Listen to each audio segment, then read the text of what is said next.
১০০ দিনে এই সরকারের সফলতা শুনলে আপনি অবাক হবেন। অনেক কিছুই আমরা জানি না, আপনারা জানেন না।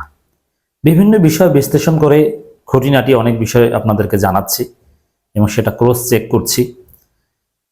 উপদেষ্টা আসিফ মাহমুদ একটা তথ্য দিয়েছেন, এটা ইতিহাস সৃষ্টি। বিপ্লব পরবর্তী একটা সরকার, আগের সরকার যে দেশটাকে ধ্বংস করে দিয়েছে, সেই সরকার এসে এত তাড়াতাড়ি এত বিপুল পরিমাণ কর্মসংস্থান সৃষ্টি করতে পারে, আমি ব্যক্তিগতভাবে অবাক। সরকারের সফলতার নানান দিক আছে, প্রত্যেক মন্ত্রণালয়ের আলাদা সফলতা নিয়ে পর্যালোচনা হচ্ছে, তালিকা প্রকাশ হচ্ছে। ডক্টর ইউনূস নিজে সামগ্রিকভাবে ১০০ দিনে তার সরকারের সফলতা নিয়ে জাতির উদ্দেশ্যে যে ভাষণ দিয়েছেন সেখানে কথা বলেছেন, অনেক কিছু তুলে ধরেছেন। নাহিদের মন্ত্রণালয়ের সফলতা নিয়ে আমরা বিশ্লেষণ করেছি, আসিফ নজরুলের আইন মন্ত্রণালয়ের সফলতা নিয়ে আলাদা বিশ্লেষণ করেছি, আসিফ মাহমুদের ক্রীড়া মন্ত্রণালয়ের বিভিন্ন সফলতা নিয়ে আলোচনা করেছে। কিন্তু আরেকটা মন্ত্রণালয় আছে, এখানে একটা তথ্য খুব ইমপ্রেসিভ, এটা আমার মনে হয় প্রচার করা দরকার। অন্তর্বর্তী সরকার ১০০ দিনে বিভিন্ন মন্ত্রণালয়ের অধীনে ৮৬,২৭৭ জনের কর্মসংস্থান সৃষ্টি করেছে। আপনি চিন্তা করেন, ১০০ দিনে একটা ভঙ্গুর দেশে, একটা অস্থিতিশীল পরিবেশের মধ্যে ৮৬,২৭৭ জনের কর্মসংস্থান সৃষ্টি করা, এটাকে আমি বড় আকারের সফলতা হিসেবেই দেখাতে চাই। ইতিহাস সৃষ্টি, একজনের কর্মসংস্থান সৃষ্টি হওয়ার কথা না। ডক্টর ইউনূস সরকার ছাড়া অন্য কোনো সরকার দায়িত্ব নিলে, অন্য কেউ দায়িত্ব নিলে ৮৬,০০০ কর্মসংস্থান সৃষ্টি করা তো দূরের কথা, হয়তো বা ৮,০০০ ১০,০০০ চাকরি চলে যেত, বেকার হয়ে যেত। কিন্তু সেখানে উল্টা ৮৬,০০০ মতো কর্মসংস্থান সৃষ্টি করেছে। This is doctor Yunus government. অতএব এই সরকার ব্যর্থের কথা আমরা বলতে পারি না। দেখেন, আপনি সফলতার নানান দিকে আলোচনা করতে পারেন। শেখ হাসিনার বিচার, ট্রাইব্যুনাল গঠন, ট্রাইব্যুনালের বিচার কাজ শুরু করা, বিসিবি পুনর্গঠন, ফুটবল ফেডারেশনের নির্বাচন, নানান কিছু বলতে পারেন।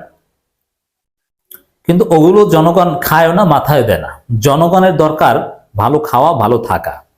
আর ভালো খাওয়া, ভালো থাকার সাথে সম্পৃক্ত হচ্ছে এই কর্মসংস্থান।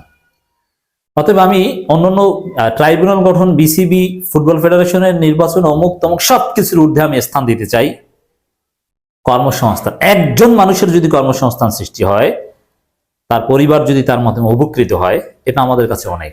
অতএব যত সফলতা আছে, মানুষ খেয়ে পরে ভালো থাকা কেন্দ্রিক যে সফলতা, এটাকে আমরা সবার উপরে স্থান দিতে চাই।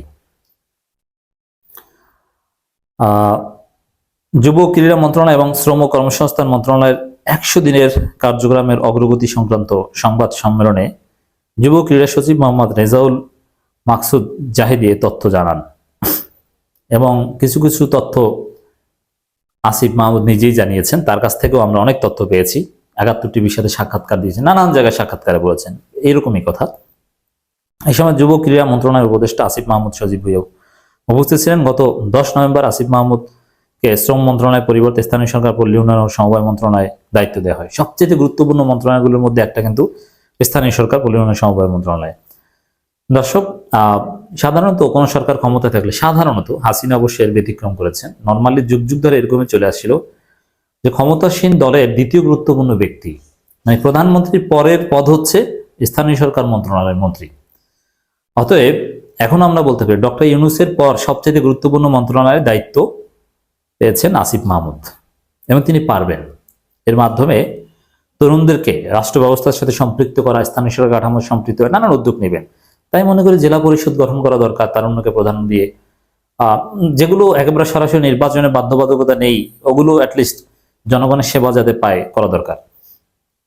যুব ক্রীড়া সচিব বলেন, যুব উন্নয়ন অধিদপ্তরের আওতায় কর্মপ্রত্যাশী যুবকদের সরকারি বেসরকারি কর্মে নিয়োজিত এবং আত্মকর্মসংস্থান লক্ষ্যে 2024-25 অর্থ বছরে 2,64,080 জনের প্রাতিষ্ঠানিক ও অপ্রাতিষ্ঠানিক প্রশিক্ষণের লক্ষ্যমাত্রা নির্ধারণ করা হয়েছে।